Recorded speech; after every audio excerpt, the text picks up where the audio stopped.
Hello and welcome back to my channel. Today I'm going to be talking you through my favourite fat loss kitchen hacks that you need if you want to be successful in your journey.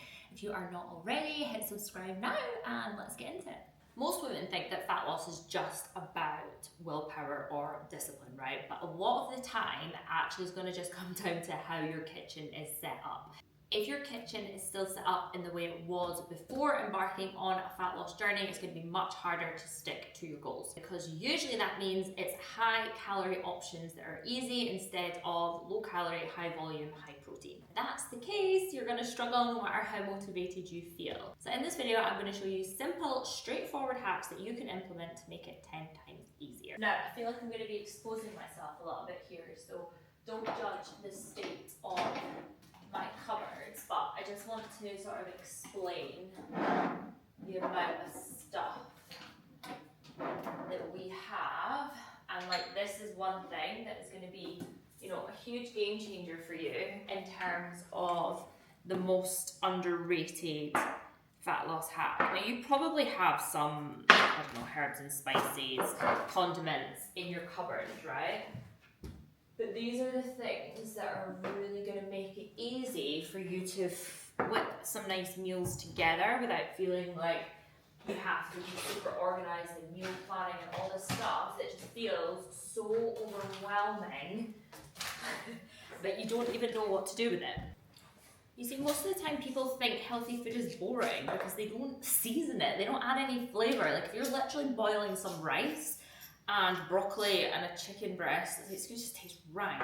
So the key is flavor, because these things here have such minimal calories that you can really include, but you might have to switch some bits and pieces out. So for example, full fat mayonnaise to light mayonnaise, that's a third of the calories per tablespoon, which is a huge difference. Even things like going from oil to your fry light, again, free pouring oil is going to massively increase the calories. Soy sauce, so good for mixing together with a load of veg, with your rice as well.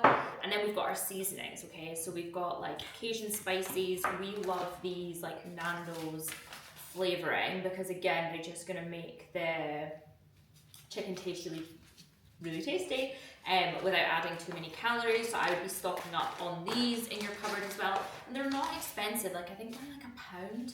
And they go far. Like if you were making one portion, like I would literally use probably a quarter of that.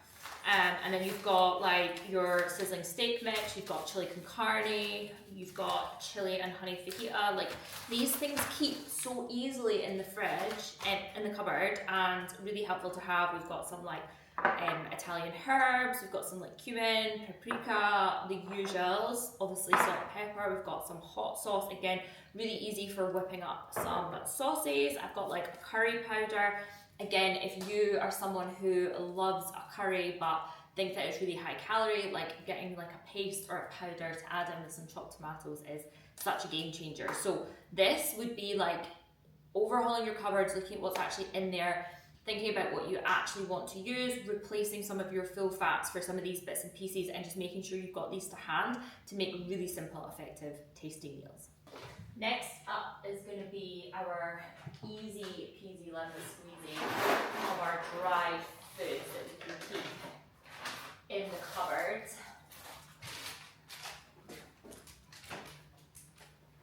Which obviously is just super easy. So we've got like wraps, they keep really nicely. Obviously got our pasta, oats, really good one to just have in the cupboard. Got our basmati rice. Now you can do obviously packet, or you can do boiled. If you're someone who really struggles with time, wants something to cook super easy, your rice packet is going to be easier. Obviously homemade rice is absolutely fine as well, whatever you prefer. Bread, I go for sourdough. So these again are some staples that you would keep in the cupboard that you can easily mix and match. You can also have some pasta sauces in there as well. We usually use tins of chopped tomatoes. I finished the last one last night, which is why I don't have one to show. But like, you can make your own pasta sauce so easily. Tin of chopped tomatoes, adding in like a chicken stock cube, some chili flakes, some mixed herbs, like literally such tiny calories in that, along with your pasta and like your veg and your meat. Super yummy and and super easy to make. It's not like a really complex recipe. If you have like easy, quick carb sources available, it means that on nights where you need quickness or ease, we've got that. Oh, I do have a tin. Perfect, right?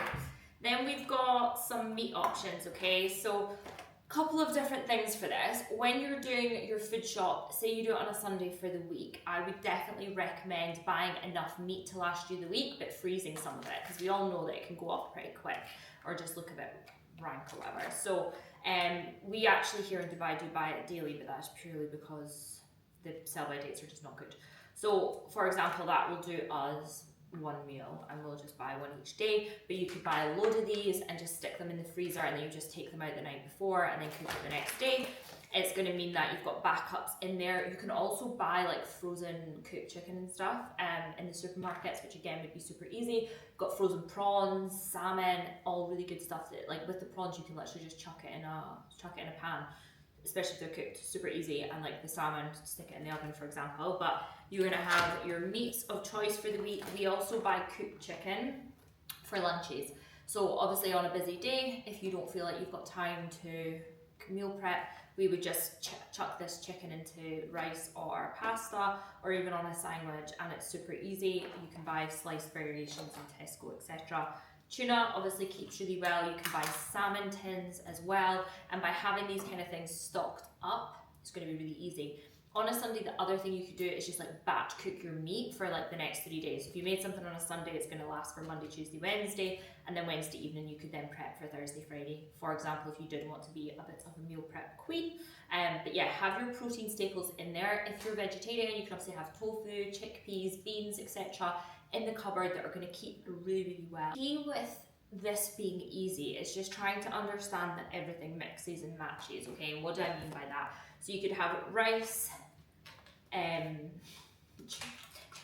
tuna, soy sauce and broccoli, for example, chili flakes. Like that is a really easy, simple meal that you don't even need to think about. Or you've got obviously chicken, pasta, chopped tomatoes, chili flakes. You've got chicken, rice, and you can make a curry. There's some curry granules, super easy. Like everything here mixes and matches, so it means that you can have different variations of the meal without feeling overwhelmed. The other thing you want to think about is like your color, okay? So every plate you have should have something of color. So we always buy lettuce and broccoli. That's like our staples. We'll have this with all of our main meals, but again, you can buy frozen variations. It doesn't have to be broccoli. Be whatever salad or veg that you like. I just want you getting in the habit of having color at each meal. This should take up half your plate, okay? If you're thinking about a plate of food, we want half to be salad, veggies, fruits, quarter to be your carbohydrate source, quarter to be your protein source. If you even stick by that without tracking your food, your portions will make way more sense. Our fruit of choice is always like raspberries and blueberries, because we can put these into shakes as well, which kind of goes into the other thing that if you're on a fat loss journey, I would like highly recommend, especially if you're new to the whole protein game. Is just making sure that you have a protein shake. You can obviously buy the like shakes in the shops, but they're usually high in sugar, loads of preservatives. If you can stick a scoop of this in a shaker and just take it with you, when you get hungry in the day, just add some water, give it a good shake, and that's like 20 grams of protein there. You will probably initially struggle to hit your protein target, so that is a really good addition as well. The aim with this is if you're tired or overwhelmed or whatever it might be, you should be able to like build a meal in 5 minutes with stuff that is already in your house, especially if you're someone who does really struggle with the planning of things. So on a Sunday, doing like a rough guide of like enough meat to last you the week, we'll alternate between like chicken and mince, for example. We've always got eggs and egg whites in the cupboard, in the fridge, sorry, which are our staple every single morning. So every morning it's eggs, every lunchtime is like a chicken sandwich, or for me, chicken, rice and veg. Dinner is either going to be chicken or mince, and then we either have rice or pasta is basically how we work things. But you've got things like your potatoes, which are super easy as well. You can obviously buy like frozen baked potatoes. I would just try when you're starting this journey to like stock up on your condiments. Make sure you've got like your sriracha, your light mayo, even like mustard, low fat Philadelphia, Tabasco, soy sauce. Like these are all things that you can make really easy like recipes with that don't cost much and they last for ages. Obviously your tinned tomatoes, you've got some curry powders, you've got some tuna and salmon you can have in the fridge alongside your eggs, and then obviously your meats. So this is the aim. Like it looks like a lot, but like once we kind of overhaul the cupboards, get rid of things that are not going to serve us and implement things that will, it makes it a lot easier to stick to things. If your kitchen and fridge makes healthy eating easy, it's going to make it a lot easier to stick to your weight loss goals if your cupboards are still full. And don't get me wrong, okay, full transparency, like we will still have, you know, we've got a little bit of chocolate in the fridge there. So we do have like some snacks, but again, you'll see that our snacks look a little bit different. I don't even think there's very much up there. Again, out of reach for me, right? Because every time I opened the cupboard, that stuff was there. It would be constantly within my eye reach, and then when you constantly see it, it makes it much more tempting to reach for it. So got like Snack Jacks, got rice cakes that I put like peanut butter on. As you can see, there is a little bit of chocolate there, but again, it's like trying to incorporate things that if you do end up reaching for are going to be in line with your goals. And make it, yeah, as I say, difficult for you to reach to. I would definitely say like hiding your like trigger foods like your chocolate, your crisps, etc. If you're someone who has other people in the house who want to eat that, have them put it in a different spot that you don't know and that you're not constantly looking at, just to make it a little bit easier on yourself. Initially, you're going to find it more challenging to break down those habits. Sometimes it's easier to just go cold turkey with it rather than trying to have balance, and then starting to reintroduce it as you feel it is like less of a habit. And like I say, just high protein emergency meals, which is like your eggs on toast, your tuna rice and broccoli, and then like your chicken, pasta sauce. Like those three things on repeat, if you just have them in the cupboard, it means if something happens that throws you off balance, you have stuff there that's ready to go. Most people don't fail because like they don't know what they should be doing, but it's often just that when you're going into the shop, you're going into autopilot, you're buying in the stuff that you used to buy in, and it's the stuff that has led you to get to the point where you're wanting to make that change. You just have to kind of rewrite your shopping list and be a little bit more intentional.